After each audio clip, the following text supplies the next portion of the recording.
The ideas of proportional reasoning can be applied to any equation. So this time we're going to look at an equation dealing with the gravitational force.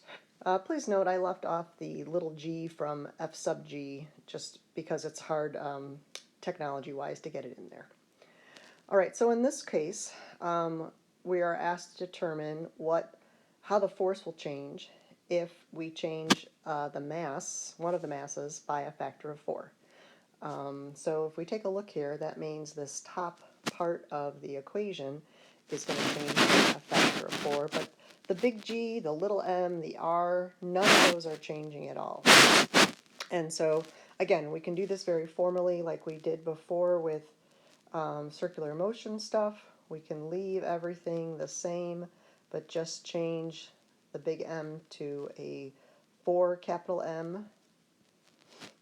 And then we can pull out that 4, and we can see that the answer is 4 times the original force. Okay, you don't necessarily have to write that all out. You can just notice how the top of the fraction is being changed by a factor of 4, so the overall value is changed by a factor of 4. If we instead look at a change to the radius, or the radial distance, okay, notice that the r is squared, and so we got to take that into account here. Let's do this one the other way, where we just put in 1 for anything that is not changing. Okay, so capital G doesn't change, little m doesn't change, big M doesn't change, but what does change is the r. And it's not just divided by 4, it's divided by 4 squared.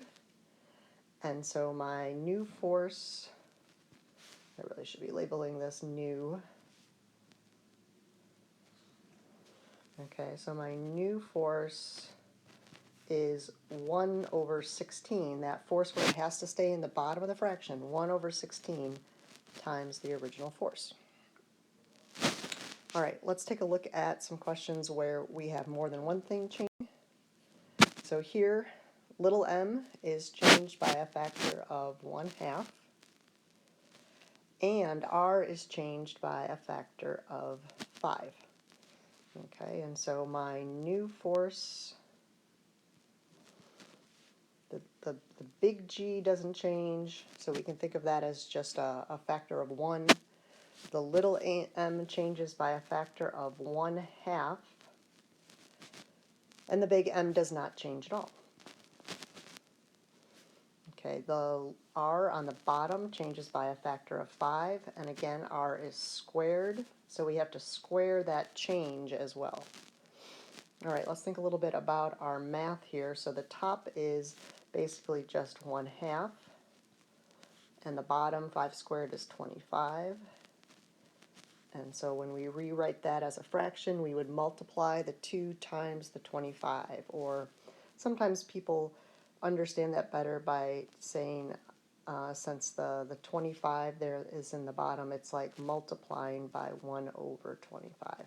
So however that makes sense to you, our new force is going to be 1 over 50 times the original force.